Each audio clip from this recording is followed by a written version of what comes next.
Welcome to my channel. और आज चावल के नए रेट के साथ नई वीडियो के साथ हाजिर हैं। लेकिन आगे बढ़ने से पहले आपसे एक रिक्वेस्ट कि अगर आपने मेरा ये चैनल सब्सक्राइब नहीं किया तो बराए मेहरबानी चैनल को सब्सक्राइब करें, बेल आइकन को प्रेस करें, वीडियो को लाइक और शेयर करना मत भूलिए। बात करते हैं चावल की।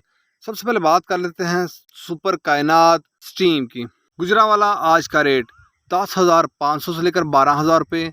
गुजरांवाला में 10,500 से लेकर 12,000 रुपये। कामोकी में 11,000 से लेकर 11,500 रुपये स्टीम कायनात का रेट है। मुरीद के में 10,500 से लेकर 11,000 रुपये स्टीम कायनात का रेट है। मुरीद के में रेट है 10,500 से लेकर 11,000 रुपये। इसके बाद बात करते हैं स्टीम 86 की। स्टीम 86 आज का रेट गुजरांवाला में 5,000 से लेकर 5,500 रुपये। मुरीद के में रेट है 5,000 से लेकर 5,500 रुपये। इसके बाद बात कर लेते हैं सेला कायनात की। आज का रेट बहावलनगर में 9700 से लेकर 10,500 रुपये तक। बहावलनगर में 9700 से लेकर 10,500 रुपये तक। खरूनाबाद में 9700 से लेकर 10,900 रुपये तक सेला कायनात का रेट है। आरफ वाला में 9700 से लेकर 10,000 रुपये तक। बुरे वाला में 9600 से लेकर 9800 रुपये तक सेला कायनात का रेट है। विहाड़ी में 9500 से लेकर 9800 रुपये तक सेला कायनात का रेट है।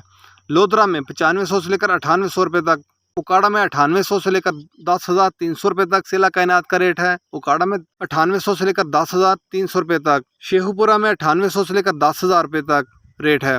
मुल्तान में 9500 से लेकर 10,000 रुपये तक सेला कायनात का रेट है। सुपर फाइन का बहावलनगर में रेट है 4500 से लेकर 4600 रुपये। सुपर फाइन का मुल्तान में रेट है 4500 से लेकर 4600 रुपये। सुपरी का मुल्तान में रेट है 4200 रुपये पर मन। एरी 9 का मुल्तान में रेट है 3900 से लेकर 4,000 रुपये। ये थे आज के चावल के रेट्स। याद है कि मार्केट के अंदर दिन के बाद में अप एंड डाउन आता रहता है, उतार चढ़ाव आता रहता है, और मार्केट टू मार्केट भी रेट वेरी करते हैं, बदलते रहते हैं, उतार चढ़ाव आता रहता है। और जो रेट्स होते हैं वो माल को डिपेंड कर रहते हैं। जैसा माल होगा वैसे रेट्स होंगे। अगर माल अच्छा होगा तो यकीनी तौर पर रेट्स अच्छे होंगे। अगर माल के अंदर कमी पेशी होगी तो रेट यकीनी तौर पर नीचे आएंगे। अगर आपको मेरी ये वीडियो पसंद आई हो तो लाइक और शेयर करना मत भूलिए। शुक्रिया।